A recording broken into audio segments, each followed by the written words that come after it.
Hey, welcome to Grow and Devotions for Your Daily Life. There's an old saying that says this, that before you can be free or before you can be liberated, you have to become enslaved. For the Christian, it's before you can become free, you have to understand that you are a sinner and you're in need of being freed. As I'm getting ready for this Sunday, and I'm talking about one of the final Passovers and talking about the old covenant to the new covenant, to the Lord's Supper. And I thought about the very first Passover meal and how God told them to handle this, standing up, wearing certain clothes, different things. I began to think about, why is it that these Israelites were enslaved to Egypt to begin with? And I've determined that it's not a very easy answer to find out. In fact, there's a multitude of things, the reasoning behind Israel being enslaved. You can't just say, well, they were sinning, and that's why. The scriptures are not that clear and the bottom line.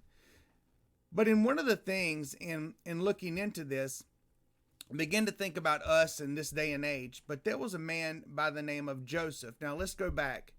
You remember Father Abraham? Abraham had many sons. Many sons had Father Abraham. He was promised as the stars are in the sky. He talked about the amount of people that would be under him. And then Abraham had Isaac. Isaac had Jacob. Jacob had who? Had Joseph. And he had other sons. And Joseph was a favored son. And because of that, we see the brothers were jealous and they dumped him to a pit. They sold him off and they pretended that he had been killed. Now, all this goes back to some of the reasons why Israel was actually enslaved. But Joseph was released, and we know that he was in prison, and God had given Joseph a dream. And the dream would be that there was going to be a famine in the land of Egypt. Now, Canaan and Egypt were side by side, and the Israelites lived in Canaan. And so there would be a great famine across the land, and we know that this would last for 7 years. And so God gave Joseph the wisdom and told him what to do in order to be able to make it through this famine. And so as the famine started, we understand that people were in need of grain. There was grain that was set back by the government, Joseph being the head of that, and people would come and they would get grain and so that they could survive. Well, the scripture tells us how this happened. They would actually begin trading in their livestock and their chickens and their cows and their ox, and they would exchange it for grain. And it got to the point where they had no more money left, they had no more oxen, they had no more animals, and they came to before Joseph and were begging him and said, all that we have is our bodies and our land. That's all we have.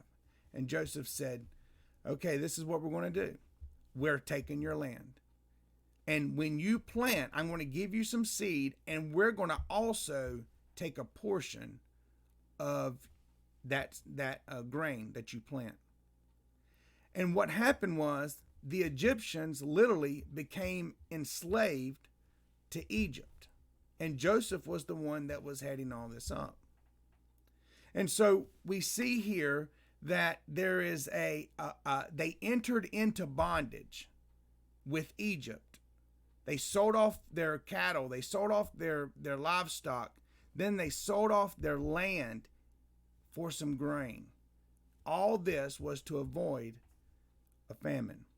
Now, Pharaoh, I believe, at that time was a weak Pharaoh. And I believe God put Joseph there at that particular time. But as we continue to read the Bible, let's jump 400 years later. And it's Exodus chapter 1, verse 8, and it says, a new king arose who knew not Joseph. 400 years later, that generation is now dead and gone. Joseph is dead and gone.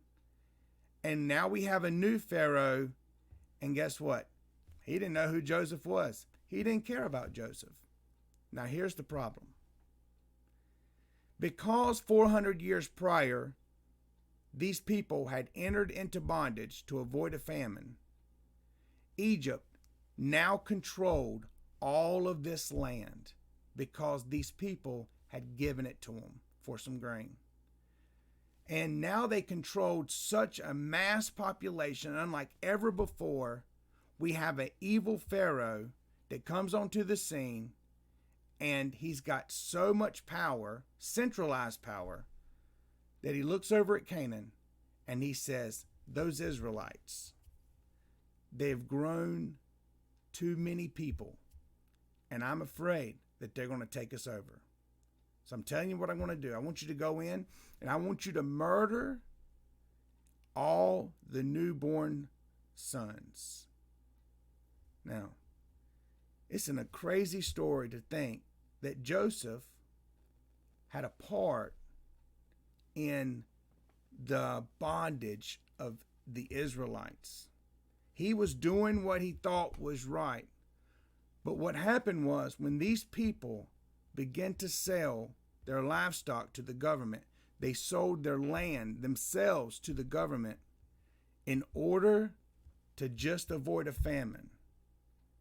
400 years later, the nation of Israel will come under such tyranny. Now, the good news is, from all of this, we see God establishing the Passover. We see the death angel passing over Egypt. We see Moses coming onto the scene. And we see the picture of Christ and what's going to happen. But think about it. Do you think Joseph would have done what he done, knowing that this would have put his people in bondage?